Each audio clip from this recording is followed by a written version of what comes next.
Hi again, Brian and Kurt from Clifton Accountants. We've talked through a range of different things in the past, but today we want to talk about revving up the startup. Looking at people who start up a business, why they do it, some pitfalls and pros and cons, and just have a bit of a chat about that. So I guess the first thing to look at is why start your own business. Absolutely. And people do that with different ideas in mind. Be your own boss, don't like taking orders. They like the flexible work hours. They think they can probably have some more leisure time, looking for a change, or they might be forced into it. You might have redundancy, lose your job. Yep. So buying a job for yourself. There's lots of different reasons why you start a business. No one reason is right.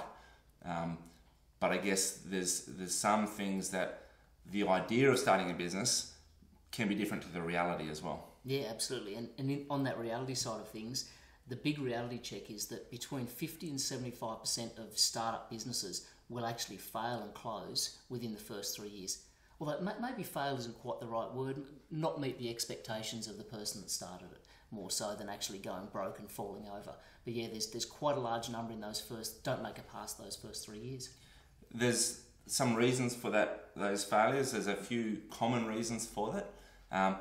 The first one is just a bit of a lack of experience. So if you've never been a business owner, you may be good at the job, yep, but you may not be a really good business owner. That's true. There's lots of different things you need to look at. There's, depending on your business, there's stock management, there's staff management, managing your debtors, your accounts receivable. So you may be really good at invoicing out money, but if you don't collect anything, if you don't collect your debtors well enough, your accounts receivable, then you've got no cash. And so you may have a really good business, but not be a good business owner, and therefore your business can fall over. That's it. And managing ATO debts as well, on that side of managing money coming in and out.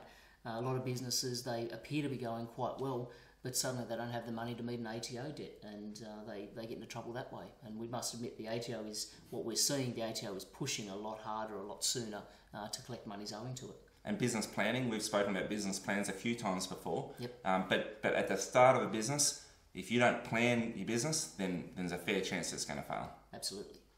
The cornerstone to any business, and particularly when you're the business owner, is hard work.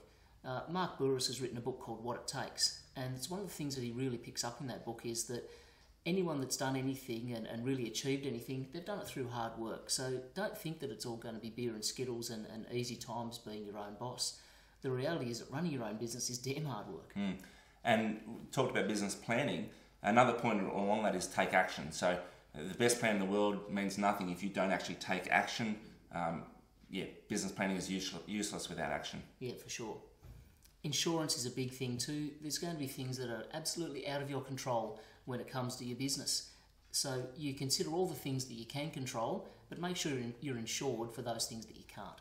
Yeah, insurance is looking a bit about minimising risk. Yep. And structuring can also be around minimising risk. So sole trader partnership are a couple of structures. They're simple, they're cheap and nasty if you like.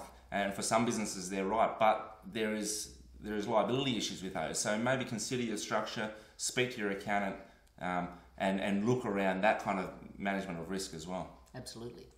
And one of the really key things that we see is business people a lot of times try and do it on their own. They think that they're in this business and they believe there's some sort of expectation that they just do this all themselves. Really good advice is key. Be it legal advice, accounting advice, a business coach, a mentor. Someone and services and people who have sort of been there and seen it and done it to be able to help you walk through those problems that you may face so that you don't become one of those 50 to 75% of businesses that don't make it past the first 3 years. So that's a bit about starting up a business and the considerations that you should have, some of the pitfalls and traps. But if you want more information, please don't hesitate to see us at cliftonaccountants.com.au.